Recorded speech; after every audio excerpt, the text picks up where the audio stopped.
Hi, everyone. I see a few of you here. I'm really excited. I'm actually going to start because I have a little about me slide. So I can introduce myself there. But my name is Humna. Nice to meet you. It's just to make sure you can all hear me and you can see everything. Yeah, everything seems to be working. Okay, yeah, good. I'm not home right now. I'm visiting some family, so that's good to know. But yeah, today I'm going to be presenting Debug Your Hackathon Experience, Find Your Superpowers. My name is Humna, and I'm really excited to show all of you today. I'll talk a little bit about teamwork and what that looks like in a hackathon or any sort of more professional lens. So a little bit about me. My name is Humna. I'm currently doing my master's in data science and decision analytics at Cornell. I'm starting next week, so that's really exciting. I'm currently an AI intern at Samsung, which has been really cool. So that also ends this week. I love video games, Spider-Man, SpongeBob. Yeah, fun little about me. This picture here on the left, I studied abroad in Japan. So on the left, you see me at the Kirby Cafe, which I'm not sure if any of you are too familiar with Kirby, which we'll get more into in this presentation because that's kind of the theme here. But Kirby is a Nintendo character. He's a little pink ball. You'll see pictures. He's a little pink ball. And essentially, he really prioritizes friendship, getting to know people. He's very friendly. And it's like a normal like platformer like Mario. But it's my favorite because, he loves to eat. Like, we'll go more into it. He loves eating. He loves all sorts of snacks. He has a lot of friends. So I always loved him as a kid. And so he's my favorite. And then on the bottom, you can see me still in Japan with some other people on our study abroad trip. So it's a lot of fun. I'll go more into the actual topic of this presentation. So if you remember really quick, it was find your superpowers, right? The reason it's called that is because Kirby has superpowers. When he swallows something, he has like a super ability. So if he swallows someone who has fire abilities, he can now throw fire. If he swallows like a fish, then he can swim. So it's finding your superpowers in that sense. But the way that fits into teamwork is all the awesome experiences that I've had. That I took inspiration from Kirby, as silly as that sounds. And I think it really aligns with what I'm going to talk about today. So here's some pictures of different experiences I've had. I just graduated my undergrad, but throughout my undergrad, I was president of our Women in Computer Science. I organized our first hackathon at our university. I did a lot of research opportunities. I hosted a lot of really cool events. So here's some pictures that I'll kind of go through. On the top left, this is a research team that I worked really closely with. We actually just got our paper published yesterday, so that's really fun. And the reason I want to call this one out specifically is because everyone on this team, like every person you're seeing on this top left, actually, let me turn on my little pointer. Everyone you're seeing on this top left has a completely different skill set. So that's something that I learned throughout teamwork and something I'm going to talk more about. When you're working in a team, whether it be professional, more of an activity based, like anything of that nature, it's really important, especially as you grow. And something that I learned is that not everyone knows everything. And that's something I really gained through this experience. And that's why I'm doing this workshop. I think obviously we learn about teamwork when we're kids, but I think as you get older and you have more exposure to different kinds of teams and experiences, you learn more and more that it's okay not to know everything and that everyone has a different skill set, some other superpower to bring to the table. So that's kind of the emphasis here. Same with this hackathon team. We're all like different majors, all different experiences. Some of us have never been to a hackathon before when we were organizing one. So that really brought to perspective as well that when you're working with a broad range of people, you're not going to know everything. Not everyone's going to know everything. And I'll talk a bit more about that. I think it's a little daunting to realize that at first, especially in a hackathon setting, because a lot of times you're working on a project in something you've never done before. So that's kind of where this topic came about, is all my lovely experience with these people that I'll go more into right now. So I just mentioned kind of the growth of teamwork. So, like I said, we've always heard and seen about teamwork. I think even since we were like, like 3, 4 years old, like it's very like drilled down into you. But I think you understand how it works in a personal life situation, in student life, because I think we're put in teams very young. But once you get to like a professional life scenario, or you work on projects that are more at a bigger scale. So, for example, this was a paper that was being published. This was actually for our Women's History Month gala at my university that ended up having over 300 people and actual company sponsors. So, when you get to something of that level, it becomes kind of hard to manage a team and understand what your role might be, which is where this presentation came from. And we're going to go over a little bit of what that looks like, how it's evolved, and how you can take advantage of all the different opportunities that are available to you. So I mentioned Kirby before. He's my favorite video game character. This is what he looks like. So now you have like a visual. I mentioned before he is very friendly. He actually sees his enemies and makes friends with them. So he's a very friendly guy. He has all sorts of abilities, right? So here he swallowed, or like he loves swallowing things. So he swallows like different foods and characters, and he has different abilities in that way. You can see here he like sends out a little heart, and his friends, support him, and give him a different ability. So his greatest strength in general, is to make friends, and I think this is really important towards a teamwork perspective as well, which is why I'm emphasizing his philosophy. Collaboration is also key. So you can see here is collaborating with his friends to get that ability and to get to his boss, and defeat him and save the world. Everyone has different abilities as well. So you can see here all four of these little characters on the bottom.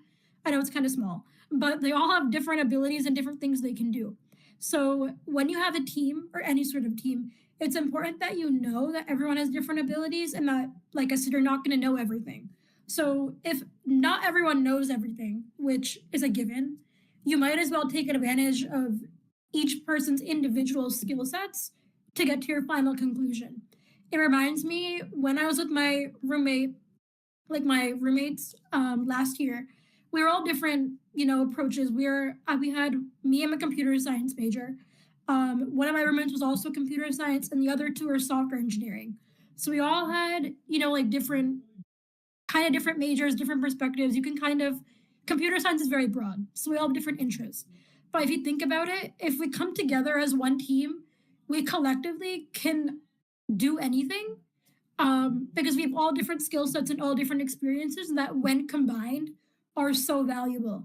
Which is what I learned really over time, is that I feel we see teamwork as something where everyone's kind of working together on the same thing. But sometimes it's important to know that everyone has different skill sets and everyone can bring something different. So sometimes when you do something different, you can combine it together into your final result. And that's a lot of what Kirby does here. So everyone, this guy can shoot fire. He has a sword. So everyone's doing something different, but you're all objectively working towards the same thing, which I think is something important to know as teamwork continues to be more relevant. So based off of what I just said, I came up with some pillars to kind of put it into a better perspective for you.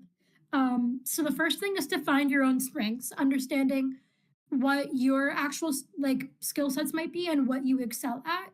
So then you can access your team, right? So you as an individual are awesome and you have your own strengths, but as a team, when you all bring something different, you're even more awesome in that regard. This one is really important. So the power of vulnerability, which is something I also really learned over time and something I'll share more about. Collaboration, which obviously after you understand yourself and understand the skill sets of your team, you can collaborate together to the same goal. Making sure you have the end goal in mind, setting your focus, and then being honest about the roadblocks you find and kind of reflecting on what worked for you, what didn't. That honesty and vulnerability is what ties everything together, which I have some examples and further explanations for those as well, but general framework for all of you. So the first thing I mentioned was to find your own strengths. We say a lot, we're like, hey, find what you're good at, find, what you're passionate about, etc. But it can be hard to actually find those strengths and find out what works for you. So what I would say is to really notice your energy, notice whether you actually enjoy something, whether something draws you in, and if something is even interesting to you and you have no experience, you can try something new, right? So this past summer, I had no experience with quantum computing, and so I just tried it out, and I realized it's really interesting. So especially in as most of you are probably in tech, there's so much to do and so much to explore. So if you kind of notice your energy and how it shifts when you're studying different things or working on different projects, I think that's a really good way to understand what you might be good at. Another thing that I do is I journal. So sometimes when I'm working on a new project or learning a new skill, I kind of journal about what worked, what didn't, what I like the most about it. Because I think slowly, and what I've discovered is that slowly, if you start jotting down notes about, all the topics you've learned and all the projects you've worked on, you'll notice that a lot of the things that you enjoy about them kind of overlap. So, for example, for me, I really like leadership. I like being in a team. I like collaborating with people. I like being around people of different experiences. And so that's kind of occurred throughout all my projects and experiences over time. And so, something I'm looking into is maybe being a product manager or something more on that side where I'd be working with a lot of people towards a common goal. So, when you kind of reflect on that and notice how your energy shifts. I think that's an awesome way to find your strengths. It's something you develop over time, but I think it's good to note that it can really help in a teamwork setting. I'm going to have an example from Kirby here. So Kirby knows this is a little Kirby gif, but he knows he's good at connecting, right? He can make friends with anyone, even his enemies. So he always makes his connections to get to his goal. So he'll find someone who he has an ability, or maybe someone who he thinks is interesting, and will make friends with them to work towards a common goal, which is something that you can also note when you're going along your journey. So the next thing here is to assess your team. So once you understand your own strengths and abilities, you can work with the team better, right? Because you've acknowledged what you're good at and you can offer that to your team. So when you start to assess your team, like I mentioned before, it's important to know that you don't know everything, and that's normal. There's no, expert in especially computer science, tech, etc. Like everyone has a different goal, has different interests, has different strengths. And so when you're working with a group of diverse people, you end up learning through each other. That's something I experienced with my research project picture I showed earlier, is that, for example, I was the only machine learning and data person on the team, and everyone else was more of a systems focus or more cybersecurity, which I have less experience with. But through communicating our thoughts and kind of working towards the same goal, we end up sharing a lot of information. And we actually learned a lot more from each other than we thought. So when you acknowledge that you don't know something and you ask questions and you're open to it, you end up learning a lot more that way. You can also acknowledge that everyone's on an equal playing field. So even though you might not know something and someone else might, knowing that you're working towards the same goal, you're on the same playing field, you're working together is really critical, because then you can bounce ideas off of one another. You're more open to ask questions to each other, because a lot of the times I didn't know, the system side. So I would ask like, hey, how does this work? Because I want to work with the data on that side, etc. So really learning through each other and knowing that it's okay to not know everything is something that's really important here. Um, this is another thing. So, as an example from Kirby again, Kirby keeps his friends in mind for when he needs their strengths, and he learns through their skills. So you can see here, he sees this friend, he swells him, gets their ability, and then he can utilize those strengths, right? So a lot of teamwork is knowing your own skills so you can emphasize those and know exactly what you can offer and what you know best. So then you can all learn from each other. Um, and it's okay not to be a completely all-rounded, knowing every single thing person. The next thing here was the power of vulnerability, which to me is the most important thing and something that I didn't really realize until maybe halfway through my undergrad. It's scary to be vulnerable. And what I mean by vulnerable is to share, your thoughts that might, scare you to share, or you might not be as comfortable saying something out loud, which kind of goes along with the idea of not knowing everything. So in my research case scenario, I was asking a lot of questions about things I didn't know. And at first, that was kind of scary because I was nervous to say that I just didn't know. But what I've learned through that experience and my other experiences, my internships, etc., is that being open is when you really get that growth. Because as we know, we learn through our mistakes, and we really build a really interesting connection with people. So, for example, let me be vulnerable for a second. I'm starting my master's in a week, and I'm very nervous. I'm going to New York City. I don't know many people. Um, I'm scared to start a master's program because it seems like a lot of work, and it seems like something that is a bigger, greater thing than everything I've ever done before. So it's kind of a big step for me, and that's something I'm nervous about. Now, when I said that, what happens naturally within humans is that when we share something personal to ourselves, the other person feels empathetic.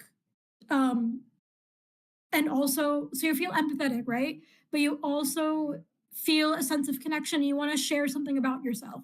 So vulnerability is a really powerful tool where when you're vulnerable about yourself, oftentimes the other person responds in a vulnerable way. So for example, if I say I'm nervous to move and nervous to start a new school, a lot of you might relate to that with your undergrad, etc. So oftentimes when I say that, someone might respond with their own experience, and then we have a connection point there. So that connection is really it's a really human skill, and it's something that's really rare. And I'm going to go over a little bit more. But this is a Kirby example, right? So he expresses openly with his friends when he needs help, and he's open with his emotions. So you can see he's angry here, and he shows how he truly feels in a given situation. But some more notes on that. Like I mentioned, you feel like a really strong connection because if I share something, someone's likely to share something back.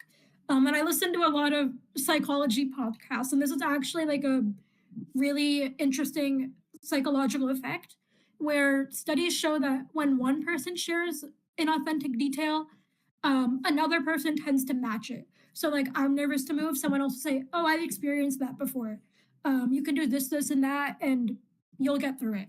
And another thing is an intimacy process model where the relationship kind of scales upward when you share something vulnerable and someone shares something back. So when it's constantly reinforced like that, think of a team scenario where you might not know something and someone answers it and then tells you they might not know something. That reinforcement and that repetition of, asking questions and being open is what really drives a connection, which is really important, even for the future after, that project ends or whatever, you have a deeper connection with that person. We're also, a lot of times in society, I feel that we're very conditioned to not be open, to be nervous. I know in internships, for example, or like jobs in general, I feel like it's very nerve wracking to go to your manager or your team and say that, maybe you can word it in a better way, but to say kind of that you don't know something or you're still learning or you're, get like gathering the skill sets to do something. I think it's really important to kind of eliminate that. I think at where our level, like undergrad, is still in school, it might not be as relevant, but as we become leaders, I think it's important that in a leadership perspective, um, we share because when a leader shares their own vulnerability, the team's more open to share their opinions and their thoughts. So when the leader is open, everyone else becomes open, is what I've experienced also. So that's a really important aspect to this. And once we kind of get that vulnerable connection, then it becomes easier to collaborate. You can discuss your position and experiences more openly. You can build together. And the most critical part of collaboration is delegating tasks. Going along that point where you might not know everything, you likely will not know everything in a scenario. You can delegate tasks. Maybe you're not the leader, but tasks should be delegated to those who have expressed they have certain skill sets. So if someone's like, for example, I'm good with data science and machine learning, that part of the project was given to me because I have the most experience with it. So when you delegate tasks to the person who's most experienced with it, um, you get a team where everyone's doing something that they excel at. And then as a result, the end product ends up being what you want and more.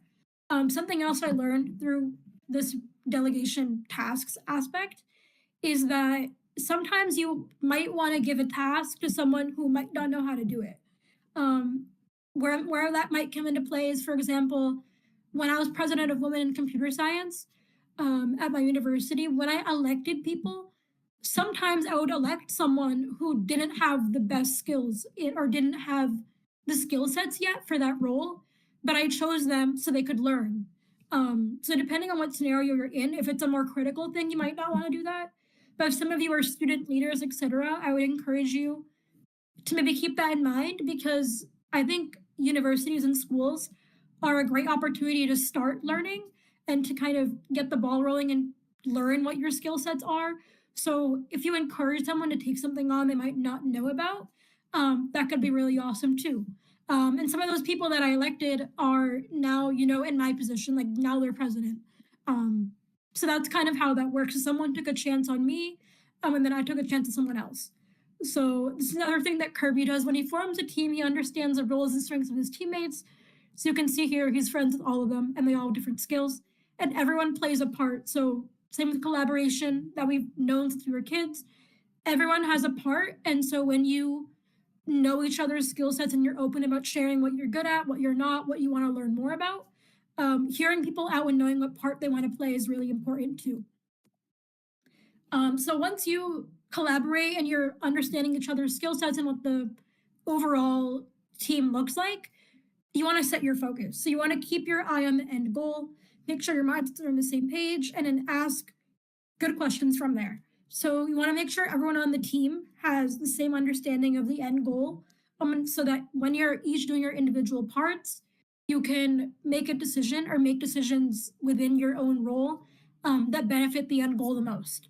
So when Kirby sees a challenge, for example, here he's defeating um, one of his enemies, Kirby tells his team about the mission and who they need to defeat, so his teammates can express that they're confused, and he kind of guides them towards the goal, which is a leader's responsibility, but also you can do that even as a team member. You can ask questions about, what steps there might be to get to the end goal, what the sub steps might look like, what kinds of decisions you want to focus on if you want to be, more risky or go more safety route. So that's also an important aspect.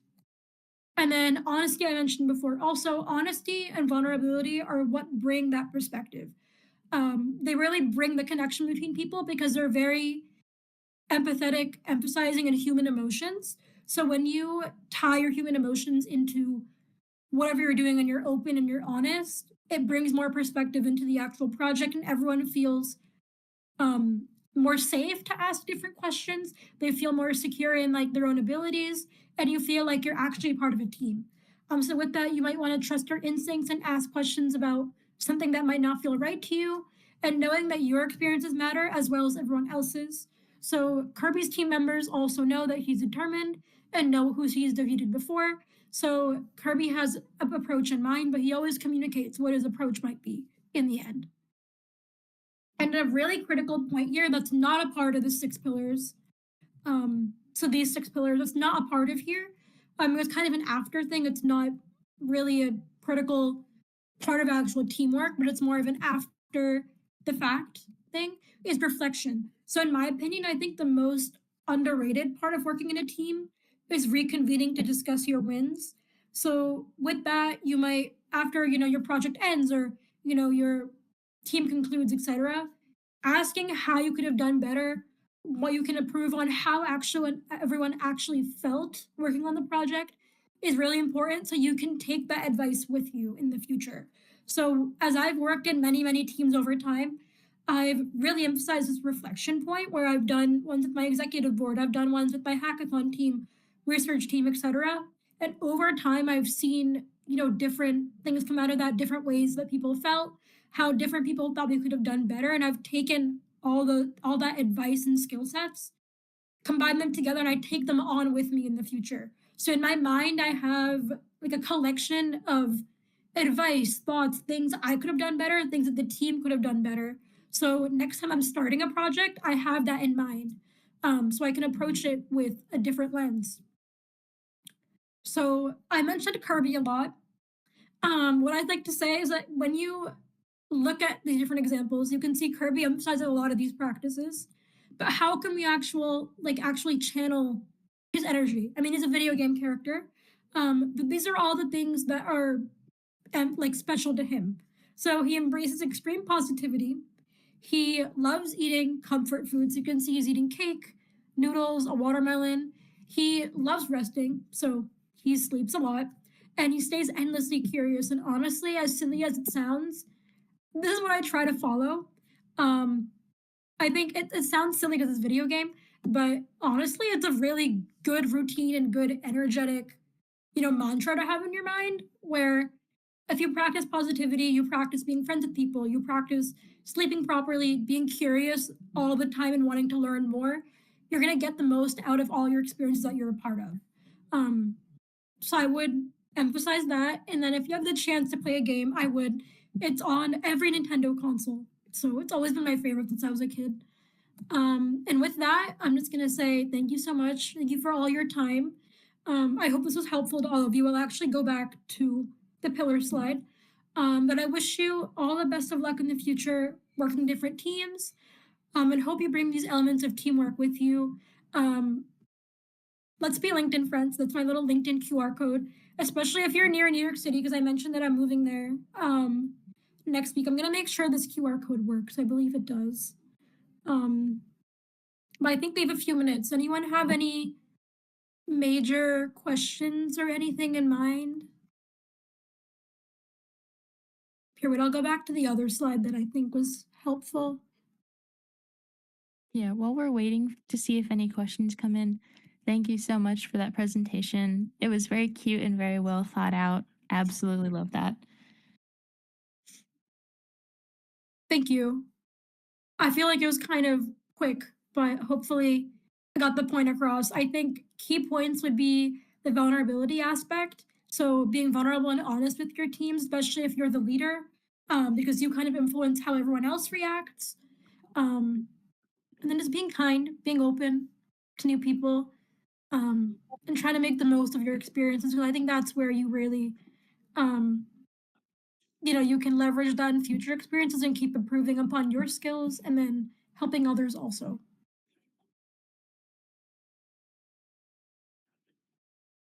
Okay, somebody did ask, what if I don't have a team? Oh, I let's guess see. maybe do you have any tips really quick for that person, like to work well during Hold a on, wait, hackathon? I'm seeing the chat. Yeah, okay. I see the chat now. Oh yeah, Okay. everyone loves Kirby. Yeah, I love Kirby so much. Like that was like my childhood video game. Someone asked they don't have a team, I believe. Yeah, so well, I would say for that, I don't know if you're in university or what position you're in. Even so maybe not for this hackathon, maybe they meant in this context of the hackathon they don't have a team. But in general, this was like generally lessons and things I've seen for all sorts of teams, not just hackathons. I do think it is relevant to hackathons, but if you don't have a team in general and you want to be a part of one, I would say in your university, there's probably groups that exist like student clubs, um, different events you can join, such as this one. When you take that step and expose yourself to those experiences, I think you would learn a lot, especially in university clubs, because a lot of times the students I worked on finances, logistics, um, experiences of members, etc. So I did a lot of different things. I think that's a good opportunity. But I think something people forget is that if a club doesn't exist, or if a team doesn't exist that you want to see, there's literally nothing stopping you from seeing it or starting it yourself. So when I was president, a lot of people would be like, I want to see this event. And I would say, hey, why don't you start it yourself? Like, what is stopping you from taking that initiative?